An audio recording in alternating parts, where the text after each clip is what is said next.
Subscribe and share my channel Sudarsana. Shri గురుభ్యో నమః. సన్మార్గ కథలు శీర్షికన అన్నదాన మహత్యం. సత్యపురి అనే పట్టణం ఉంది. ఆ పట్టణానికి చుట్టుపక్కల ఉన్న ఊళ్ళకు లేని ఒక విశిష్టత ఆ పట్టణానికి ఉంది. అది పూర్వులు అక్కడ కట్టించిన బ్రహ్మాండమైన శివాలయం. ఆ శివాలయాన్ని పూర్తి బాధ్యత వహించి నిర్వహిస్తున్న వ్యక్తి విశ్వనాథుడు. ఆయనను మంచితనానికి భక్తికి మారుపేరుగా చెప్పుకోవచ్చు. ఆయన సతీమణి సద్గుణాల్లో ఆయనకు ఏమాత్రం తీసిపోదు. విశ్వనాథుడు జన్మించినప్పుడు ఆయన జాతకం గణించిన జ్యోతిష్కుడు ఇలా తెలియజేశాడు: ఈ పిల్లవాడికి ఇదే ఆఖరి జన్మ. ఇతడు ఒక బిడ్డకు తండ్రి అవగానే సన్యాసం స్వీకరిస్తాడు. ఆ జీవితం ద్వారా ఇతడు బ్రహ్మజ్ఞానం పొందగలుగుతాడు. ఇతడు సన్యాసం స్వీకరించగోరినప్పుడు బంధువులెవరూ ఇతన్ని నిరోధించకండి. అలా నిరోధించటం నిష్ప్రయోజనం. అతడి ఆలోచనలో అతన్ని పోనివ్వండి. విశ్వనాథుడు ఆకలి బాధ నివారించే వైద్యుడిగా విరాజిల్లాడు. తన వద్దకు వచ్చే పేదసాదలకు ఆయన నిరంతరం అన్నదానం చేస్తూ వచ్చాడు. ఈ సత్కార్యం నిర్విఘ్నంగా సాగిపోవటానికి కావలసినంత సంపదను భగవంతుడు ఆయనకు అనుగ్రహించాడు. కొంతకాలానికి ఆ దంపతులకు ఒక కుమారుడు జన్మించాడు. ఆ కుమారునికి గుణశీలుడు అని నామకరణం చేశారు. ఇలా ఉండగా ఒకరోజు రాత్రి విశ్వనాథుడికి ఒక కల వచ్చింది. ఆ కల మూలంగా వారణాసిలో కొలువుదీరిన పరమశివుడు తనను పిలిచి సన్యాస దీక్ష ఇస్తున్నట్లు ఆయన గ్రహించాడు. అదే కలలో పరమేశ్వరుడు తనతో, రా, నువ్వు నాకు చెందినవాడివి, నువ్వు నా సొంతం, నా వద్దకు వేగంగా రా అన్నట్లు వినిపించింది. విశ్వనాథుడు కన్న కల ఆయన మనస్సులో ఏదో అనిర్వచనీయమైన ఆనందాన్ని, తృప్తిని కలిగించింది. అంతే, ఆయన కాశీక్షేత్రానికి సన్యాసి అయి వెళ్ళిపోయాడు. విశ్వనాథుడు వెళ్ళిపోయిన తరువాత కూడా ఆయన భార్య తను శ్రమ కోర్చి సైతం భర్త వదిలి వెళ్ళిన అన్నదాన కార్యానికి ఎలాంటి కొరత రాకుండా నిర్విఘ్నంగా కొనసాగిస్తూ వచ్చింది. పసివాడైన గుణశీలుడు ఎదిగి బాలుడయ్యాడు.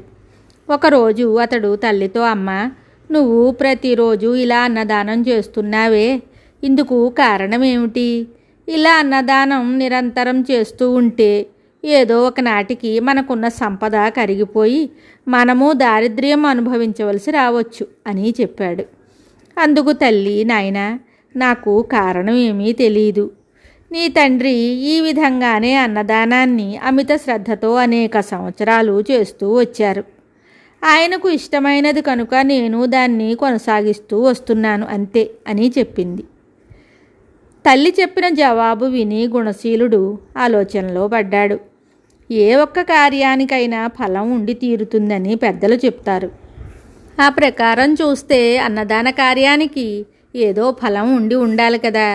ఆ ఫలం ఏమిటో తెలుసుకోవటానికి నేను అరణ్యానికి పోయి కఠోర తపస్సు ఆచరిస్తానని గుణశీలుడు తల్లితో కృతనిశ్చయుడై చెప్పాడు.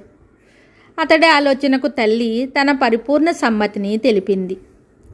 అతడికి అవసరమైన ఆహారం మొదలైన వాటిని ఒక మూటగా కట్టి ఇచ్చింది. ఒక శుభముహూర్తాన తల్లికి 3 సార్లు ప్రదక్షిణ నమస్కారాలు చేసి గుణశీలుడు అరణ్యం వైపుగా బయలుదేరాడు. దారిలో ఆకలితో అలమటిస్తున్న ఒక వృద్ధుణ్ణి గుణశీలుడు చూశాడు. అన్నదానానికి పేరుగాంచిన కుటుంబంలో పుట్టినవాడు కదా అతడు.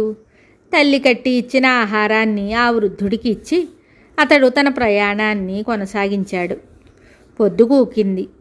మెల్లగా చుట్టూ చీకట్లు కమ్ముకోసాగాయి. ఇకపై పైన కొనసాగించడం అతడికి వీలు కాలేదు. ఇప్పుడు ఏం చెయ్యాలి అనుకుంటూ అతడు అడవిలో సంకోచిస్తూ నిలబడ్డాడు. అప్పుడు ఒక వేటగాడు యాదృచ్ఛికంగా అటుగా వచ్చాడు. అతడు కుర్రవాణ్ణి చూసి, అబ్బాయి, ఈ సమయంలో క్రూర మృగాలు సంచరించే చోట నిలబడి ఉన్నావేమిటి? ఏ నిమిషంలోనైనా మృగాల వలన నీకు ప్రమాదం సంభవించవచ్చే అని అడిగాడు. అందుకు గుణశీలుడు, అయ్యా, నా తల్లి సమ్మతితో అన్నదాన మహిమ గూర్చి తెలుసుకునే నిమిత్తం తపస్సు చేయడానికి వచ్చాను.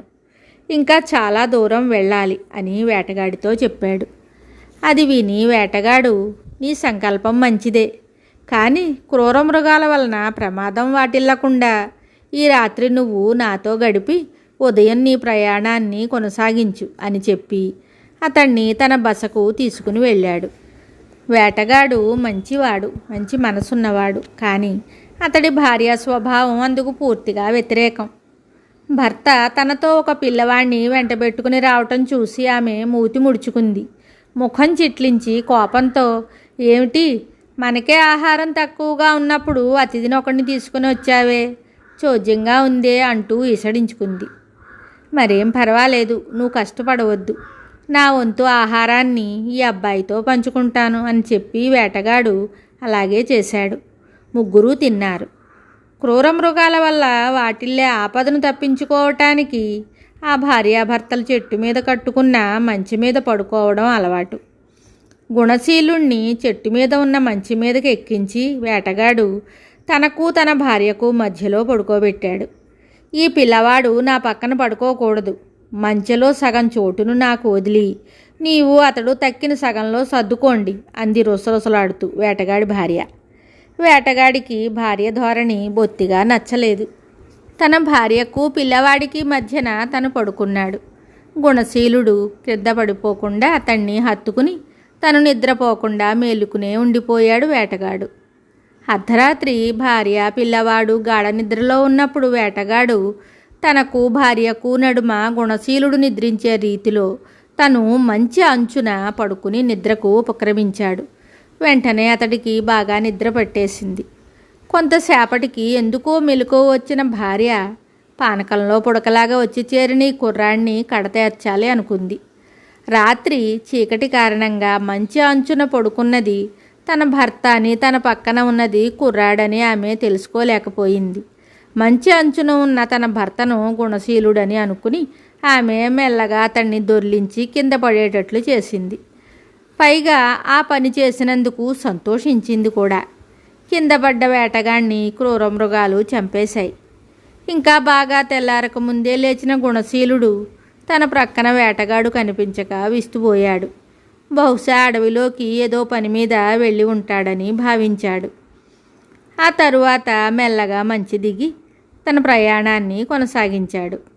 బాగా తెల్లవారిన తరువాత లేచిన వేటగాడి భార్య తన అనుచిత కార్యం వల్ల తన భర్తను క్రూర మృగాలు చంపివేశాయని గ్రహించి దిగ్భ్రాంతితో తను మరణించింది.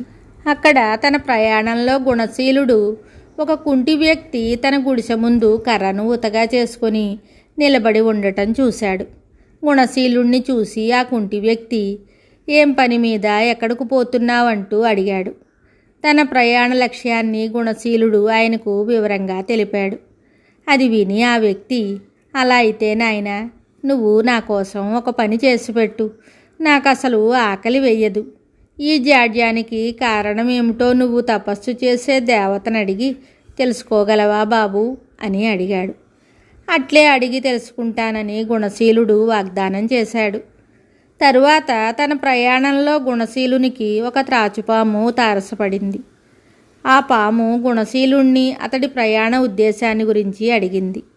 అతడు ఆ కుంటి వ్యక్తికి తెలిపిన అదే వివరాలను పాముకు తెలియజేశాడు. ఆ వివరాలు విన్న పాము, అబ్బాయి, నా చూపు సరిగా లేక అవస్థపడుతున్నాను. ఈ అవస్థ నుండి బయటపడడానికి నేను ఏం చేయాలో దయచేసి దేవతను అడిగి తెలుసుకో అని వేడుకుంది. గుణశీలుడు అందుకు సానుకూలంగా స్పందించాడు. పాము సమీపంలో ఉన్న తన బసను అతడికి చూపించింది. మళ్ళీ అతడు నడక సాగించాడు. దారిలో అతడికి గుత్తులు గుత్తులుగా విరగకాసిన పళ్ళతో కూడిన ఒక మామిడి చెట్టు కనిపించింది. ఆ చెట్టు, నా పండ్లు అన్నింటా పురుగులు క్రిములు పడుతున్నాయి, దాంతో జనులు నా పళ్ళను వినియోగించుకోలేకపోతున్నారు, అదే నా బాధ. నా పండ్లకు పురుగులు క్రిములు పట్టకుండా ఉంటే నేను జనులకు ఎంతో ప్రయోజనకారిని అవుతాను. అందుకై నేను ఏం చేయాలో కాస్త దేవతను అడిగి తిరిగి వచ్చేటప్పుడు నాకు తెలియజేయి అని గుణశీలుణ్ణి ప్రార్థించింది. పిల్లవాడైన గుణశీలుడు అరణ్యం దాటి ఎత్తైన పర్వత శిఖరాన్ని చేరుకున్నాడు. అక్కడ ఒక అనువైన చోట కూర్చుని దేవతను గురించి కఠోర తపస్సు ప్రారంభించాడు. పిల్లవాడు మంచి సంస్కారాలు తల్లిదండ్రుల నుంచి పుణికిపుచ్చుకోవడంతో తీవ్రమైన తపస్సులో లీనమైపోగలిగాడు. పావన లక్ష్యంతో కొనసాగుతున్న తపస్సు వృధా కాలేదు. అతడి తపస్సుకు సంతోషించిన దేవత అతడి ముందు ప్రత్యక్షమయ్యింది. నాయనా, నీకు ఏం కావాలో నిస్సంశయంగా అడుగు, అన్నీ ప్రసాదిస్తాను అంది ప్రసన్నవదనంతో. అందుకు గుణశీలుడు, ఓ దేవత, నా కోసం ఏదీ కోరుకోవాలన్న ఉద్దేశం లేదు. అన్నదానం వలన కలిగే ఫలం ఏమిటో తెలుసుకోవాలని అనుకుంటున్నాను అన్నాడు వినమ్రంగా. ఆ మాట విని దేవత, నాయనా, నీ ప్రశ్నకు జవాబును నువ్వే తెలుసుకునేటట్లు చేస్తాను. మీ రాజ్యం పాలించే రాజుకు 10 నెలల తరువాత ఒకనాటి ఉదయం 5:30 గంటలకు ఒక మగపిల్లవాడు జన్మించబోతున్నాడు. నువ్వు రాజును కలుసుకుని పుట్టబోయే బిడ్డ దేహం నేల మీద పడే లోపు దాన్ని ఒక బంగారు తాంబాళంలో పడేటట్లు చేయమను. తరువాత ఆ బిడ్డను అన్నదాన మహిమను గురించి అడుగు. బిడ్డ చెప్పే జవాబు నుండి అన్నదాన మహత్యాన్ని తెలుసుకో అని చెప్పింది. తరువాత గుణశీలుడు కుంటి వ్యక్తి, పాము, మామిడి చెట్టుల సంశయాలను దేవతకు తెలిపి వాటి జవాబులను తెలుసుకున్నాడు. తరువాత దేవత, ఇంకా నీకు కావలసింది సంకోచించకుండా అడుగు అంది. గుణశీలుడు తనకంటూ ఏదీ అవసరం లేదని చెప్పేశాడు. దాంతో దేవత అతన్ని ఆశీర్వదించి అంతర్ధానమైపోయింది. గుణశీలుడు తిరుగు ప్రయాణంలో ముందుగా మామిడి చెట్టును కలుసుకున్నాడు. ఆ చెట్టుతో అతడు, ఓ మామిడి చెట్టు, గత జన్మలో నువ్వు గొప్ప ధనికుడుగా ఉండేవాడివట. కానీ నీ ధనాన్ని కొంచెం కూడా ఇతరులకు వినియోగించకుండా పరమ లోభిగా జీవించావట. నువ్వు ఎక్కడైతే నీ సంపదనంతా బంగారు ముద్దలుగా మార్చి పూడ్చిపెట్టావో అదే చోట ఇప్పుడు మామిడి చెట్టుగా పెరిగావు. నీ సంపదను ఇతరులకు కాస్త కూడా ఉపయోగించని కారణాన నీ పండ్లు పురుగులు పట్టి ఉన్నాయి అని దేవత చెప్పిందని తెలిపాడు. అసలు కారణం తెలుసుకున్న మామిడి చెట్టు, ఇది అడిగి తెలుసుకున్నందుకు కృతజ్ఞతలు. దయచేసి నీవే ఈ బంగారాన్ని స్వీకరించి సద్వినియోగం గావించు అని ప్రార్థించింది. గుణశీలుడు ఆ బంగారంతో ఊరికి తిరిగిపోతున్నప్పుడు దారిలో నాగుపాము అతడికి స్వాగతం పలికింది. అతడు ఆ పాముతో, ఓ నాగమా, నీ వద్ద అతి విలువైన మాణిక్యం ఉందిట. దాన్ని నువ్వు ఎవరికన్నా ఇచ్చివేస్తే నీ కంటి చూపు సరైపోతుందని దేవత చెప్పింది అన్నాడు. వెంటనే పాము తన కడుపులో ఉన్న మాణిక్యాన్ని కక్కి బయటకు తీసి, అలా అయితే నా తరపున కారణం తెలుసుకుని వచ్చిన నీకన్నా మంచివాడెవరుంటారు? నువ్వే ఈ మాణిక్యాన్ని తీసుకో అని వేడుకుంది. గుణశీలుడు మాణిక్యాన్ని స్వీకరించి తన తిరుగు ప్రయాణం కొనసాగించాడు. దారిలో కుంటి వ్యక్తి అతడికి స్వాగతం పలికాడు. అప్పుడు గుణశీలుడు అతడితో, మీరు ఏ కళలో ప్రావీణ్యం గడించారో ఆ కళను ఇతరులెవరికీ నేర్పించలేదు. తను నేర్చిన విద్యను ఎవరికీ బోధించకపోవటం పాపం. తను గడించిన విద్యను ఇతరులకు నేర్పినప్పుడే ఆ విద్య రాణిస్తుంది. అతడి జీవితం సార్థకమవుతుంది. మీ విషయంలో మీరు నేర్చిన కళను మరెవరికీ నేర్పనందున మీకు ఆకలి లేకపోవడం అనే జాడ్యం వచ్చిందని దేవత తెలిపింది అని చెప్పాడు. అది విని ఆ కుంటి వ్యక్తి, అలాగా, కృతజ్ఞుణ్ణి నాయన, నేను నేర్చిన కళను నీకు బోధిస్తాను అని గుణశీలుడికి తాను ఏ కళలో ప్రావీణ్యం గడించాడో ఆ కళను సమగ్రంగా నేర్పించాడు. అక్కడ నుండి ఎకాఎకిన గుణశీలుడు రాజభవనానికి వెళ్ళాడు. రాజుతో అతడు, రాజా, 10 నెలల తరువాత మీకు ఒక మగ శిశువు జన్మిస్తాడు అని తనకు దేవత చెప్పినదంతా వివరంగా చెప్పాడు. గుణశీలుడు చెప్పింది విని రాజు ఆశ్చర్యానందాలలో ఓలలాడాడు. ఆ శిశువు జన్మించే వరకు గుణశీలుణ్ణి రాజభవనంలోనే ఉండిపోమ్మని వేడుకున్నాడు. గుణశీలుడు సూచించిన సమయం దగ్గర పడింది. రాజు గుణశీలుడు చెప్పినట్లే అంతఃపుర స్త్రీలను పిలిచి, పుట్టబోయే శిశువు నేల మీద పడే ముందు ఆ శిశువును బంగారు తాంబాళంలో పట్టుకొని తీసుకురండి అని వారికి ఆజ్ఞ ఇచ్చాడు. అంతఃపుర స్త్రీలు రాజాజ్ఞను అలాగే శిరసా వహించి శిశువును తెచ్చారు. గుణశీలుడు అప్పుడే పుట్టిన ఆ శిశువును చూస్తూ, ఓ శిశువా, అన్నదాన ఫలాన్ని తెలుపుతావుగాక అన్నాడు. ఆ శిశువుకు దేవత అనుగ్రహం వలన గత జన్మ జ్ఞాపకం కలిగింది. ఆ మగ శిశువు నిన్ను నేను అరణ్యంలో వేటగాడిగా కలుసుకున్నాను. అప్పుడు నీకు ఆహారం ఇచ్చిన పుణ్యఫలంగానే ఇప్పుడు రాజకుమారుడిగా జన్మించాను. ఆ నా సత్కార్యాన్ని నిరోధించబూనిన నా భార్య ఇప్పుడు ఈ ఊళ్ళోనే ఒక మురికివాడలో పందిగా పుట్టింది అని చెప్పాడు.